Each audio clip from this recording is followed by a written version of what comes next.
Hello বন্ধুরা, সকলে কেমন আছেন? আজকের এই ভিডিওতে আমরা জানব এজ লেটার দিয়ে যাদের নাম শুরু হয় তাদের জন্য 27শে এপ্রিল দিনটি কেমন হতে চলেছে। এই দিনটা খুব সাধারণ কোনো দিন নয়।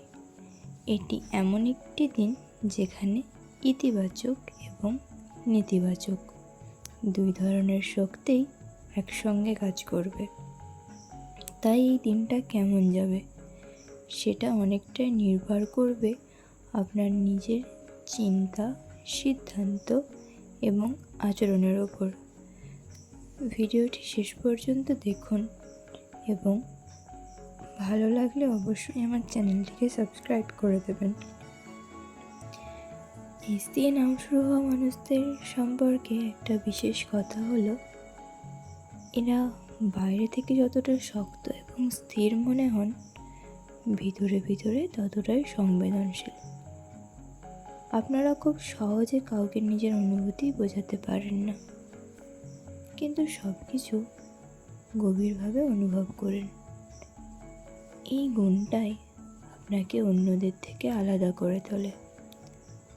আপনারা খুব লয়াল, দায়িত্বশীল এবং নিজের কাছের মানুষদের জন্য অনেক কিছু করতে পারেন, কিন্তু এর পাশাপাশি একটা নেগেটিভ দিকও রয়েছে আপনার মধ্যে। এই ইসলাম দিয়ে শুরু হওয়া মানুষরা অনেক সময় বেশি চিন্তা করে, ছোট বিষয়কে বড় করে ফেলে এবং নিজের মনেই অনেক দ্বন্দ্ব তৈরি করে। 27শে এপ্রিল আপনার জীবনে এমন কিছু পরিস্থিতি আনতে পারে যেখানে আপনাকে ব্যালেন্স বজায় রাখতে হবে। দিনের একদিকে যেমন কিছু ভালো সুযোগ আসতে পারে কাজের ক্ষেত্রে বা ব্যক্তিগত উন্নতির ক্ষেত্রে, তেমনই অন্যদিকে কিছু কনফিউশন বা ডিস্ট্র্যাকশন আপনাকে দিকভ্রষ্ট করতে পারে। আপনি হয়তো বুঝতেই পারছেন না কোনটা সঠিক আর কোনটা ভুল। এই অবস্থায় সবচেয়ে গুরুত্বপূর্ণ বিষয় হলো তাড়াহুড়ো করে কোনো সিদ্ধান্ত না নেওয়া। এই দিনটি আপনাকে শেখাবে যে সব সুযোগই গ্রহণ করার মতো নয় এবং সব বাধাই খারাপ নয়। কিছু কিছু বাধা আপনার উন্নতির জন্যও আসে। কাজ এবং কেরিয়ারের দিক থেকে দেখলে এই দিন আপনার পরিশ্রম কিছুটা হলেও চোখে পড়তে পারে। হয়তো কেউ আপনার কাজের প্রশংসা করবে বা অত্যন্ত লক্ষ্য করবে, যা আপনার আত্মবিশ্বাস বাড়াবে। কিন্তু এর পাশাপাশি কাজের চাপও বাড়তে পারে, যা আপনাকে মানসিকভাবে ক্লান্ত করে দিতে পারে। যারা পড়াশোনা করছেন তাদের জন্য দিনটি একটু ওঠানামার মতো হতে পারে। কিছু সময়ে আপনি খুব ভালোভাবে মনোযোগ দিতে পারবেন, আবার কিছু সময়ে মনোযোগ একেবারেই ধরে রাখতে পারবেন না। অর্থের ক্ষেত্রে ছোটোখাটো লাভ বা সঞ্চয়ের সুযোগ থাকলেও অপ্রয়োজনীয় খরচ হওয়ার সম্ভাবনাটাই বেশি। তাই খরচের দিকে একটু সতর্ক থাকা দরকার রয়েছে আপনার এই দিন। ভালোবাসা এবং সম্পর্কের ক্ষেত্রে এই দিনটা একটু সংবেদনশীল হতে পারে। যারা সম্পর্কে আছেন তাদের জন্য সম্পর্ক আরও গভীর হওয়ার সুযোগ থাকলেও ছোটোখাটো ভুল বোঝাবুঝি বড়ই আকার নিতে পারে যদি সময় মতো তার সমাধান না করা হয়। এখানে আপনার নিজের ইগো বা অভিমানকে নিয়ন্ত্রণ করা খুবই গুরুত্বপূর্ণ। আর যারা সিঙ্গেল তাদের জীবনে নতুন কারো আগমন হতে পারে বা নতুন করে যোগাযোগ তৈরি হতে পারে, তবে এই ক্ষেত্রে একটু সাবধান থাকা দরকার, কারণ আপনি হয়তো বুঝতে পারছেন না এই সম্পর্ক কতটা সত্যি বা কতটা সাময়িক।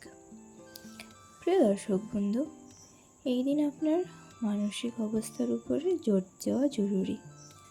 আপনার ভিতরে একটা দ্বন্দ্ব চলতে পারে, একটা অংশ আপনাকে এগিয়ে যেতে বলবে আর একটা অংশ আপনাকে থামিয়ে দেবে।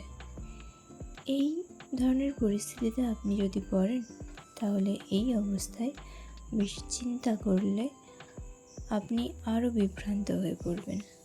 তাই এই দিন চেষ্টা করুন ছোট ছোট সিদ্ধান্ত নিতে এবং নিজের ওপর কিছু ভরসা রাখতে। এই দিনের জন্য কিছু শুভ ইঙ্গিত রয়েছে। দুপুর 2টো থেকে 4টের মধ্যে সময় আপনার জন্য খুব গুরুত্বপূর্ণ। এই সময়ের মধ্যে গুরুত্বপূর্ণ কাজ করলে আপনি ইতিবাচক ফল পেতে পারেন। শেষে একটা কথা মনে রাখবেন, এই দিনের সবচেয়ে বড় শক্তি হলো নিজের ব্যালেন্স। আপনি যদি শুধু ভালো দিকটাই দেখেন তাহলে বাস্তবতা আপনি মিস করবেন, আর যদি শুধুই খারাপ দিকটাই দেখে যান তাহলে সুযোগ হারাবেন। তাই এই দিন আপনার কাজ হলো এই দুইয়ের মধ্যে একটা সঠিক ভারসাম্য তৈরি করা। আপনি যথেষ্ট শক্তিশালী, কিন্তু এই দিন আপনাকে সেই শক্তির সাথে সাথে নিজের বুদ্ধিকেও ব্যবহার করতে হবে।